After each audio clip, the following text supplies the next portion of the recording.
देखिए, मैंने कभी कुछ नहीं कहा। मैंने ये कहा कि उत्तर प्रदेश ये बड़ा प्रदेश है और सबसे ज़्यादा साजिश, षड्यंत्र, राजनीति उत्तर प्रदेश में होगी, क्योंकि उत्तर प्रदेश प्रधानमंत्री देता है।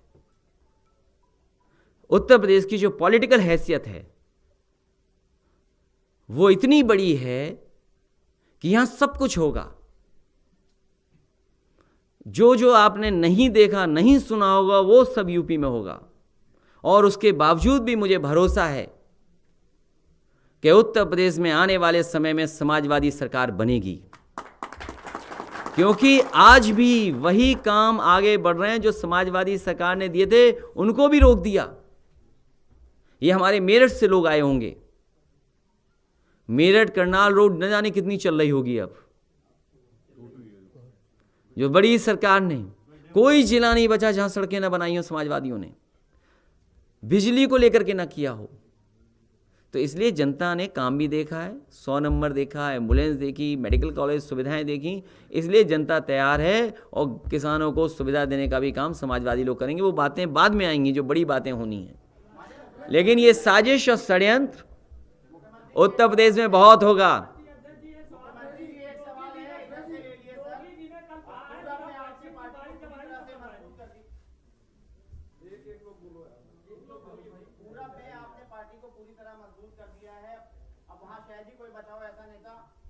समाजवादी पार्टी में ना हो वहां से पश्चिम का रुख है सर। आज ही शुरुआत है पश्चिम से, अभी और कितने ऐसे चेहरे होंगे, अभी और कितने कैसे लोग होंगे जिनको पार्टी में जो है वो क्या पश्चिम को लेकर क्या रणनीति है? क्योंकि देखिए, 1857 का इतिहास मेरठ का है।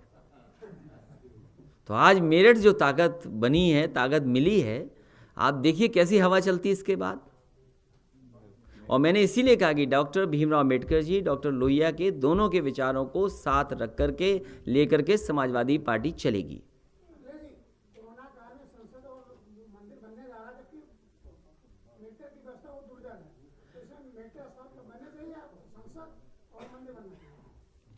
हम तो कहते हैं सबको जोड़ो, सब कुछ बनाओ, लेकिन जल्दी बनाओ। आप सड़क नहीं बना पा रहे, बिजली नहीं दे पा रहे, अस्पताल में इंतजाम नहीं कर रहे। अरे सबसे प्रिय योजना आपकी थी कूड़े की, आप कूड़ा नहीं खत्म कर पा रहे। आपकी उससे प्रिय योजना थी शौचालय की, इज्जत घर।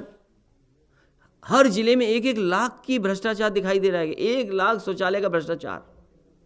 कोई जिला नहीं है जिसमें 1 लाख शौचालय में भ्रष्टाचार न हुआ हो। और प्रधानों पे तलवार टांग दी कि जांच करेंगे इनकी। तो जो प्रधान ईमानदारी से काम कर रहे थे, उनके ऊपर न जाने कितना प्रेशर बना दिया। तो सवाल यह है कि जो प्रिय योजना है वो भी लाखों में ऐसी है। और अब तो पॉलिटिकल प्रचार हो रहा है गांव-गांव, गली-गली। और वो सोचिए कैसी भाषा का इस्तेमाल हो रहा है। ये भारत का झंडा बदलने की साजिश हो रही है, याद रखिएगा आप।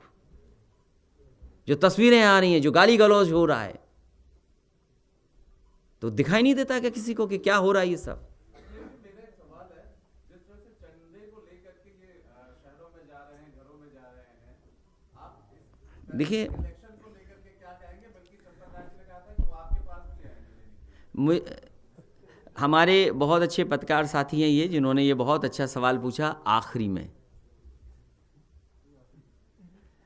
हम आप सब जितने लोग बैठे हैं, कोविड न होता तो साल में हम न जाने कितने चंदे देते हैं।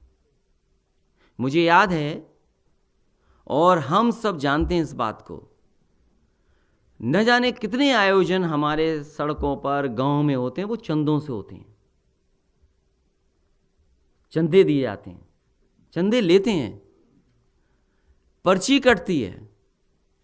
हर नवरात्र में देखते होंगे हर जगह पर चंदा बस लिया जाता है।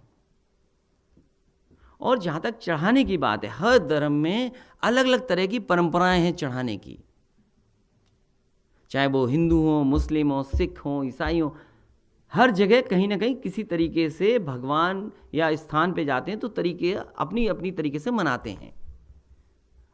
हमारी जो वैदिक परंपराएं हैं वो दक्षिणा है, चंदा नहीं है। इसलिए Bharatiya Janata party political programme करना बंद करे ये पॉलिटिकल प्रोग्राम है। हमारे वैदिक, हमारी जितनी परंपराएं हैं उसमें दक्षिणा है, चंदा नहीं है। आप उठा लीजिए वेद, उठा लीजिए महाभारत, उठा लीजिए रामायण। हिंदू धर्म में, हिंदू परंपराओं में, क्योंकि हम भी हिंदू हैं, चंदा शब्द नहीं है। अगर चंदा शब्द हो तो आप बता देना मुझे। इसलिए भारतीय जनता पार्टी ये सब पॉलिटिकल प्रोग्राम कर रही है, क्योंकि वो वैक्सीन नहीं लगा पा रही, नौकरी नहीं दे पा रही, किसान की आय दोगुनी नहीं कर पा रही, इसलिए जानबूझ करके जनता का ध्यान हटाने की बात है।